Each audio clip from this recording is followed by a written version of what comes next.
میں آپ کو اعلیٰ حضرت امام احمد رضا خان رحمۃ اللہ علیہ کے بچپن کے بارے میں کچھ باتیں بتاتا ہوں۔ آپ نے ربیع الاول 1276 ہجری یعنی 1860 عیسوی کو تقریباً 4 سال کی عمر میں ناظرہ قرآن پاک ختم فرمایا اور اسی عمر میں فصیح یعنی خالص عربی میں گفتگو فرمائی۔ آپ نے ربیع الاول 1278 ہجری یعنی 1861 عیسوی کو تقریباً 6 سال کی عمر میں پہلا بیان فرمایا۔ پھر 1279 ہجری یعنی 1862 عیسوی کو تقریباً 7 سال کی عمر میں رمضان شریف کے روزے رکھنا شروع فرمائے۔ شوال شریف 1280 ہجری 1863 عیسوی کو تقریباً 8 سال کی عمر میں مسئلہ وراثت یعنی انہیریٹنس رولنگز کا شاندار جواب لکھا۔ شعبان شریف 1286 ہجری 1869 عیسوی کو 13 سال 4 ماہ اور 10 دن کی عمر میں علوم درسیہ سے فراغت پائی، دستار فضیلت ہوئی۔ اسی دن فتویٰ نویسی کا باقاعدہ آغاز فرمایا اور درس و تدریس کا بھی آغاز فرمایا۔ ماشاء اللہ، سبحان اللہ۔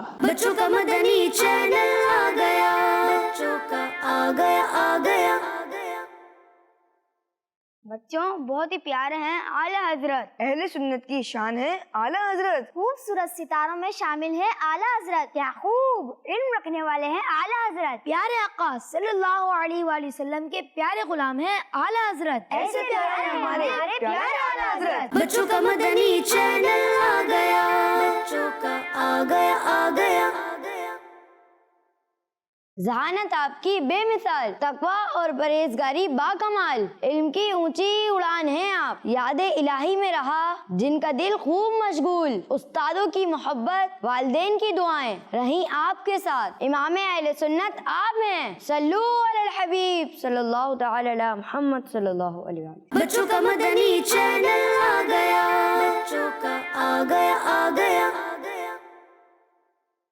آپ بچپن ہی سے نہایت شریف، ادب کرنے والے اور حیا رکھنے والے تھے۔ آپ کے والد مولانا شاہ نقی علی خان رحمۃ اللہ تعالی علیہ عالم دین، عاشق رسول اور کئی کتابوں کے مصنف تھے۔ آپ کی والدہ محترمہ کا نام حسینی خانم تھا، جو ایک نیک سیرت خاتون تھی۔ آپ کی تعلیم آپ کے والد مولانا نقی علی خان رحمۃ اللہ تعالی علیہ کی نگرانی میں ہوئی اور انہی کے بعد آپ نے اپنے درسی علوم حاصل کیے۔ بچوں کا مدنی چینل آ گیا، بچوں کا آ گیا۔